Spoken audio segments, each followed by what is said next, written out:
क्या बोलोगे इसको? शाम एक किसान।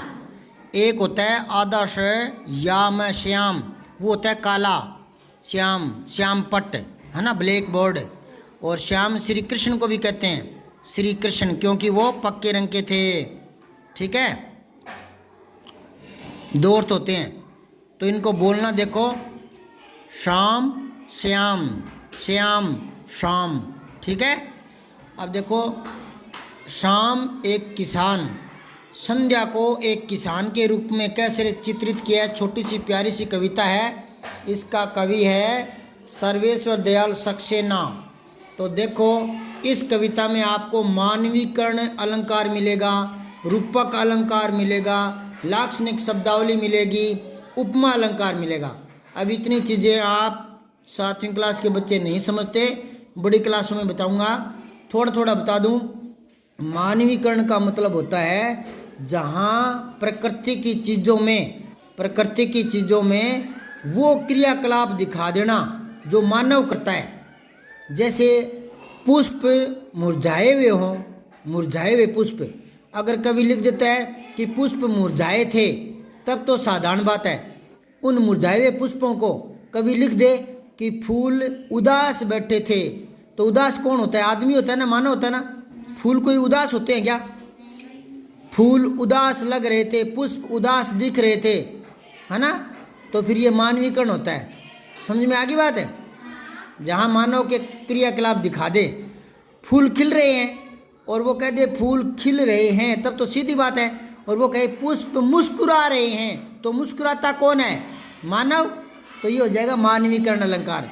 रूपक अलंकार में दो चीज़ें जो होती है का एक साथ वर्णन किया जाता है।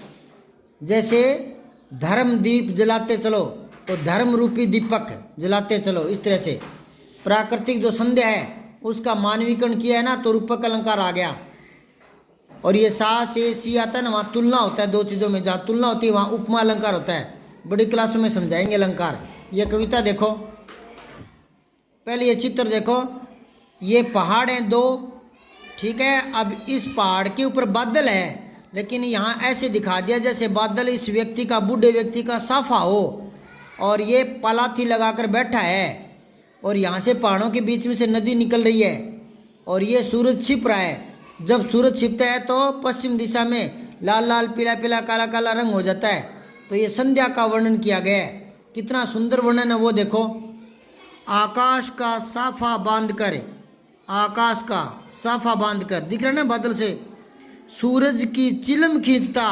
हुक्का पीते ना गांव में बड़े बुजुर्ग लोग, हुक्का है ना, चिलम, तो चिलम खींचता।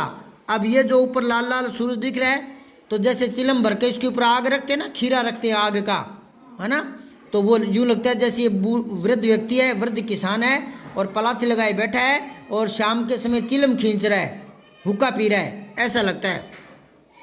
घुटनों पर पड़ी है नदी चादर सी, तो ये जो नदी दिखाई दे रही है, ये यूँ लगता है जैसे पलाथी लगाई इस वृद्ध व्यक्ति के घुटनों पर चादर का पल्लू पड़ा हो, ऐसा दिखाई देता है।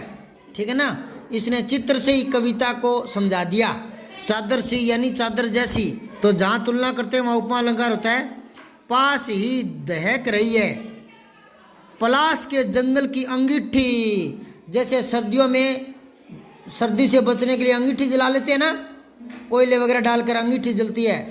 तो ये जो ऊपर पहाड़ के ऊपर यहाँ पेड़ हैं पलाश के, उन पर लाल लाल फूल लगते हैं, तो ये यूँ लगता है जैसे कोई अंगीठी जल रही हो, लाल लाल आग दहकती है। पास ही दहक रही है पलाश के जंगल की अंगीठी, अंधकार दूर पूर्व में, पश्चिम दिशा में तो फिर भी थोड़ा थोड़ा सूरज छिपते हल्का प्रकाश रहता है ना, लेकिन धीरे धीरे वो अंधकार में बदलता जाता है। तो अंधकार दूर पूर्व में सिमटा बैठा है भेड़ों के गल्ले सा।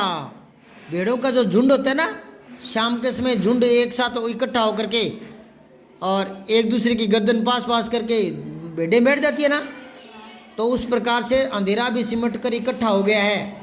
अब आगे देखो, अचानक बोला मोर, इतनी देर में मोर बोला जैसे किसी ने आवाज़ दी हो।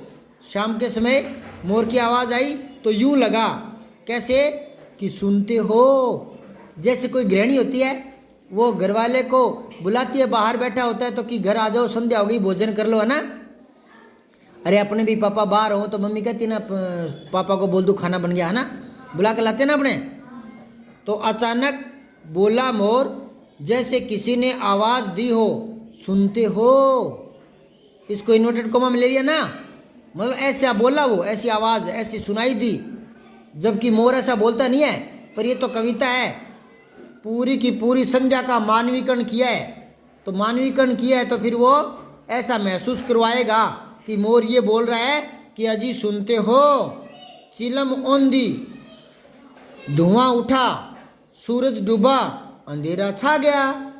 बस क्या हुआ, इतने में ही आवाज़ आई तो जो वृद्ध किसान है उसने अपनी चिलम को औंधा किया। किसान लोग होते हैं ना, वो अपनी चिलम को खेत में ही रेत में ही उल्टा कर देते हैं, तो वो जो आग होती है वो रेत में मिलकर बुझ जाती है, ताकि कोई नुकसान ना हो, कहीं और आग ना लग जाए, तो वो उल्टी कर देते हैं, औंधी करना। चिलम औंधी, धुआं उठा, और नीचे गिराएंगे तो एकदम से वो जो, क्योंकि आग तो होती है तो हल्का सा धुआं उठता है। सूरज डूबा और इतने में ही अंधेरा हो गया। छोटी सी कविता थी, प्यारी सी कविता थी, 2 छोटे छोटे पैराग्राफ थे। समझ में आ गया क्या? आप पेज पलटो, प्रश्न उत्तर देखते हैं। अरे पहले एक बार और देखो इसका सरलार्थ, इसने और करके दिया है। देखो कितनी प्यारी सी कविता है, छोटी सी, और उसका सरलार्थ यहीं बता दिया चित्र में ही, और फिर करके भी बता दिया, और एक बार मैंने बोल के बता दिया। अब तो पक्का याद हो जाएगा। लास्ट बार और देख लो एक बार इसको। कवि ने किसान के रूप में जाड़े की जो शाम है ना, उसके प्राकृतिक दृश्य का चित्रण किया है। इस प्राकृतिक दृश्य में पहाड़ बैठे हुए किसान की तरह दिखाई दे रहा है। आकाश उसके सिर पर बंधे साफे के समान, और पहाड़ के नीचे बहती हुई नदी घुटनों पर रखी चद्दर सी लगती है, और प्लास के पेड़ों पर खिले लाल लाल फूल जलती अंगीठी के समान दिखाई देते हैं। और पूर्व क्षितिज पर यानी आकाश में घना होता अंधेरा झुंड में बैठी भेड़ों जैसा दिखाई देता है, और पश्चिम दिशा में डूबता सूरज चिलम पर सुलगती आग की भांति दिख रहा है। यह पूरा दृश्य शांत है। अचानक मोर बोल उठता है, मानो किसी ने आवाज़ लगाई हो, सुनते हो। इसके बाद यह दृश्य घटना में बदल जाता है। चिलम उलट दी जाती है, आग बुझ जाती है, धुआं उठने लगता है, सूरज डूब जाता है, शाम ढल जाती है, और रात का अंधकार हो जाता है। कितनी प्यारी कविता थी, बढ़िया ना। अब इसके प्रश्न उत्तर देखो। इस कविता में शाम के दृश्य को किसान के रूप में दिखाया गया है। यह एक रूपक है। इसे बनाने के लिए 5 एक रूपताओं की जोड़ी बनाई गई है। उन्हें उपमा कहते हैं। पहली एक रूपता है आकाश और साफे में। ये देखो पीछे आकाश जो है वो साफे के रूप में बादल सा ये दिखा दिया ना, तो ये एक रूपता दिखाई है। कविता में आकाश का साफा वाक्यांश आया है।